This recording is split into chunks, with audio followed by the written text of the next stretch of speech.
Jamaah dirahmati Allah Subhanahu wa taala, sebagaimana Imam share tadi di grup ya, insyaallah kita akan sama-sama lebih menertibkan insyaallah kajian tematik kita. Akan kita sampaikan tema-tema atau mungkin nanti jika jamaah ingin request temanya bisa kita sama-sama kolaborasikan gitu Pak ya. Atau mungkin nanti kalau butuh waktu yang lebih panjang mungkin sama-sama kita bisa diskusikan apakah mau kita mulai malam minggu sembari nanti kita mempersiapkan untuk bisa mengundang ustadz yang lebih rajih khususnya dalam bidang tafsir Quran, karena pengennya mudah-mudahan semakin banyak kajian di Masjid Gadok Raya akan semakin berkah juga masjidnya, dan insya Allah akan semakin ramai masjidnya, amin ya rabbal alamin. Jamaah dirahmati Allah Subhanahu wa taala, pada kesempatan kali ini sebagaimana tadi kita sampaikan, temanya adalah akankah usiaku sampai esok? Kira-kira sampai enggak Pak usia kita besok Pak? Sampai enggak kira-kira Bu? Pengen nyampe enggak? Bapak-bapak usianya pengen sampai besok? Pengen sampai besok? Nah, ya, kalau ditanya pengen enggak kita sampai besok? Ya kalau kita sudah siap amalnya jawab aja pengen. Katanya pengen ketemu Allah, tapi kalau dibilang mau mati enggak besok? Enggak siap. Tapi kalau ditanya pengen ketemu Allah, pengen, ya Bu ya. Tapi ketika ditanya siap mati atau tidak, tidak. Ini perlu menjadi koreksi kita bersama, bahwasanya seorang muslim, seorang mukmin itu tidak takut dengan yang namanya mati. Bahkan dia merindukan kematian kalau dia sudah mempersiapkan semuanya. Makanya kalau mengkaji tentang alam kubur, mengkaji tentang azab, mengkaji tentang kematian, itu mudah-mudahan bisa menyadarkan kita bersama ya Bu ya. Ini Imam sampaikan teorinya, masalah praktek kita masing-masing saling ingetin ya Bu ya. Secara teorinya menurut Al-Quran, menurut hadis, menurut ulama seperti ini. Biar hidup kita selamat dunianya begini, biar selamat akhiratnya begini. Itu sudah dikasih pedomannya atau teorinya. Tapi prakteknya kita masing-masing.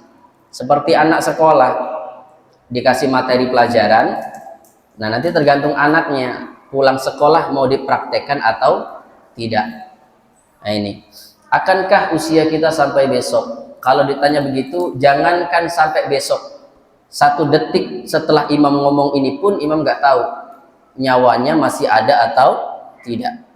Atau sampai nanti ketika kumandang azan isya ya dikumandangkan, apakah kita masih bernafas atau tidak kita nggak tahu. Apakah maghrib ini menjadi maghrib terakhir kita nggak tahu. Apakah nanti isya terakhir kita nggak tahu. Maka dalam Al-Quran itu Allah Subhanahu Wa Taala dalam surah Al-Baqarah khususnya sudah menjelaskan orang-orang yang khusyuk, orang-orang yang bisa khusyuk dalam sholatnya, dalam ibadahnya adalah ketika mereka sholat, mereka merasa seolah sholat itu adalah sholat terakhirnya. Tuh. Jadi kalau ditanya gimana caranya biar bisa khusyuk sholat, maka sholat kita itu sambil nginget-nginget atau sambil berpikir ya Allah, jangan-jangan ini sholat terakhirku. Itu kuncinya. Sehingga di sini Allah Subhanahu Wa Taala dalam surah Al-Hijr Allah sebutkan wa'bud rabbaka hatta ya'tiyakal yakin. Dan sembahlah Tuhanmu sampai yakin atau ajal datang kepadamu. Bu, Pak, kita minta sama Allah kita lahir dalam keadaan Islam, atau mungkin juga ada yang mu'alaf dan kita dimatikan pula dalam keadaan Islam. Amin Allahumma amin. Maka tadi doa kita, Allahumma amitna bil iman. Ya Allah, matikan kami dalam keadaan kami memiliki iman. Karena ada Pak, orang-orang yang dimatikan Allah dalam keadaan imannya sedang hilang. Maaf, orang-orang yang sedang bermaksiat lalu wafat, itu imannya sedang diangkat. Orang yang sedang bermaksiat itu imannya hilang, pergi dulu. Nanti ketika kembali baru tuh. Makanya ada ketika maksiat dia santai, ketika ibadah dia khusyuk. Kenapa tadi? Ketika dia bermaksiat hilang tuh imannya. Maka na'udzubillah kalau kita mati dalam keadaan tidak membawa iman. Kemudian Allah mamitna bil Islam. Ya Allah, matikan aku dalam keadaan berpasrah, dalam keadaan memeluk agama Islam. Itu yang kita minta, Bu. Enggak muluk-muluk doa kita itu sebenarnya. Kita mintanya apa? Hidup kita sementara, matinya bahagia. Kemudian apa? Allahumma amitna bi husnil khatimah. Kita minta sama Allah Bapak Ibu, nanti kita dimatikan dalam keadaan husnul khatimah. Maka Bapak Ibu, Imam memberikan saran untuk imam pribadi dan kita semuanya, bahwasanya kita minta doa kepada Allah tuh begini, ya Allah, saya pengen dawamkan sholat duha, tolong wafatkan saya dalam keadaan sedang sholat duha. Ya Allah, saya dawamkan lisan saya untuk berzikir astagfirullah atau subhanallah atau alhamdulillah rutin, maka matikan saya dalam keadaan mengamalkan itu ya Allah. Ya Allah, saya senang betul ketika sholat dalam keadaan sujud, tenang hati saya, tenang pikiran saya, maka tolong ya Allah matikan saya dalam keadaan sujud. Ya Allah, saya senang betul hadir majelis ta'lim, hampir 1 minggu seluruh waktu saja saya 24 jam itu untuk majelis ta'lim. Di mana dengar ada majelis ta'lim saya pengen datang ya Allah, saya tertarik betul dengan majelis ta'lim, tolong matikan saya dalam keadaan sedang mengikuti majelis ta'lim. Itulah doa-doa kita jemaah sekalian, doa-doa yang sehendaknya kita panjatkan. Kalau kita dimatikan Allah, dimatikanlah kita dalam keadaan yang baik-baik. Itu ya. Ini Pak Bu, ayat 8 surah Al-Jumu'ah nanti dibaca, kita renungi bersama. Allah sampaikan kepada Nabi Muhammad agar menyampaikan kepada orang-orang Yahudi. Dan ini pesan juga untuk kita. Sekuat apapun kita, sehebat apapun kita, sekaya apapun kita untuk berobat, untuk ke dokter dan lain sebagainya, untuk berikhtiar agar terhindar dari maut, itu nggak akan ada gunanya kalau maut itu emang sudah mau datang gitu. Tapi kita tetap diwajibkan untuk ikhtiar, nggak boleh berpasrah, sakit ya udahlah mati aja lah, nggak boleh juga ya, harus ikhtiar dulu. Walaupun kita tahu ketika sudah diusahakan akan tetap meninggal misalnya, sudah tahu dalam arti karena sudah kritis gitu ya Pak ya, sudah kritis, sudah mungkin kecil harapan kata dokter begitu misalnya, tapi tetap harus ada ikhtiar.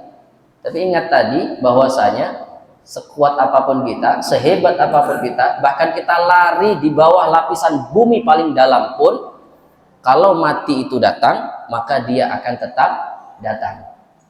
Datangnya kapan? Nggak tahu di mana, nggak tahu kapannya, dan nggak tahu bagaimananya.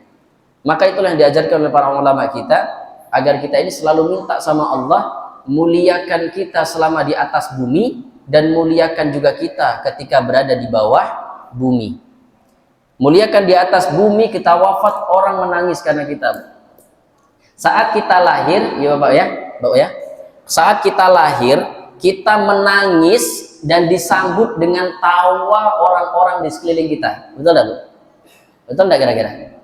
Pas kita lahir orang-orang pada ketawa, senang, kita nangis. Tapi nanti ketika mati, nah itu yang harus jadi PR kita. Orang ketawa atau nangis dengan kematian kita. Kita berharapnya apa? Orang menangisi kematian kita dan kita bahagia, tersenyum, tertawa dengan kematian itu. Harapannya begitu. Lahirnya nangis, matinya dalam keadaan tertawa. Orang yang melihat kita lahir mereka tertawa, sedangkan ketika melihat kita pergi mereka akan menangis. Itulah tanda-tanda atau ciri kalau kita betul-betul dimuliakan fid dunya wal akhirah. Harapannya begitu. Jangan sampai di dunia disanjung-sanjung, mohon maaf. Orang yang punya jabatan tinggi biasanya dia, orang punya pangkat ya, disanjung-sanjung di segala macam sehingga dia tidak kontrol diri, akhirnya apa? Merasa hebat dari orang lain. Ketika mati, orang nggak mau datang layat, orang nggak mau ngedoakan, orang nggak mau ngejenguk bahkan ketika sakit. Itulah yang kita nggak mau. Ketika kita lagi hebat, lagi gagah, orang berbondong-bondong memuja kita. Tapi ketika kita terpuruk atau ketika kita wafat, orang tidak ada yang peduli untuk mendoakan kita. Nauzubillahi min zalik. Berarti apa? Kita dimuliakan bukan karena Allah, tapi karena sesuatu yang kita punya. Nah, kita nggak mau seperti itu. Mudah-mudahan Imam selalu berharap untuk imam pribadi dan kita semuanya, kita sadar ya Bapak Ibu ya. Kita sadar mungkin amalan kita belum banyak, kita sadar mungkin zikir kita belum rutin, kita sadar mungkin sholat kita belum khusyuk, tapi kita sadar kalau kita ini butuh pertolongan Allah Subhanahu wa Ta'ala. Mudah-mudahan kita semuanya berkumpul dalam majelis pada malam hari ini dan nantinya akan berkumpul di surganya Allah Subhanahu wa Ta'ala. Amin amin ya rabbal alamin. Allahumma adkhilnal jannata ma'al iman. Allahumma adkhilnal jannata ma'al iman ya aziz ya ghafar ya dzal jalali wal ikram. Walhamdulillahi rabbil alamin. Mohon maaf jika ada kata yang kurang tepat. Semoga jadi motivasi untuk pribadi dan kita semuanya. Assalamualaikum warahmatullahi wabarakatuh.